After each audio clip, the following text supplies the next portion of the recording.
For our Tuesday, we've had a lot of cloud cover returning to the picture after having a mainly clear sky overnight, but we have a gray sky, but dry conditions over downtown Savannah right now. But our inland communities, we're dealing with some showers earlier in the day. That should make for a pretty interesting sunset view for us just after 8 o'clock. We did make it into the upper 70s, lower 80s this afternoon for those high temperatures. No measurable rainfall at the airport in Savannah, but downtown did some raindrops that were falling, but just nothing measurable, though we had Viper radar estimating that a few hundredths of an inch to over a half an inch fell in the western part of the area, just about just 7/10 of an inch of rain falling just south of Interstate 16 out in Candler County. So definitely a few pockets of meaningful rainfall for this afternoon, but that will become a greater likelihood over the next few days. Viper radar mainly dry for us right now, but just outside of our area, another wave of moisture is moving in through middle Georgia. Some of this may hold together over the next few hours, and along and south of 16, I think that's where we would have the best chance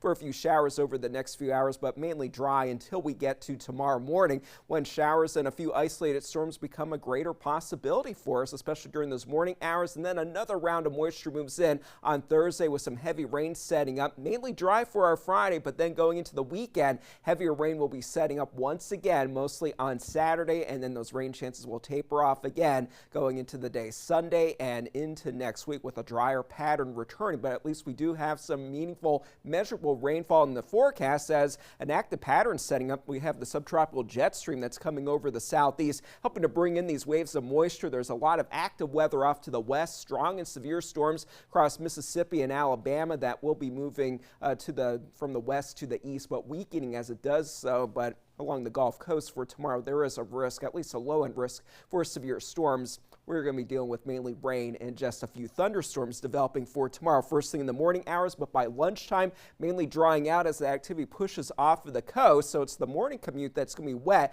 The evening commute looks to be okay, but that changes again for us on Thursday with moisture coming in from the west overnight. So first thing in the morning hours, a lot of heavy rain is a possibility, especially more toward the coast at that point, and then same type of pattern, largely dry as we head through Thursday afternoon. A northerly breeze will set up, so that will keep temperatures below normal for us once again. And then Friday will be mainly dry, and then that next system moves in for Saturday with that possibility of heavy rain setting up across the area. And when all is said and done, 1 to 2 inches of rain certainly not out of the question. For tonight, mostly cloudy and mild with low temperatures in the 60s. And then for tomorrow, we will warm up once those rain showers and storms push off the coast. A few locations will make it into the 90s for those high temperatures. It will be more humid with that rain moving in during the early part of the day. It will be breezy and gusty for the boaters, gusts up to around 20 knots possible, with the seas building to around 3 to 4 feet. So relatively high rain chances for Wednesday and Thursday,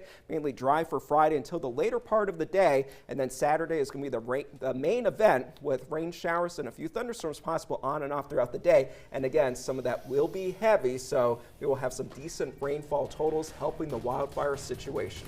All right, thank you. The sports is next.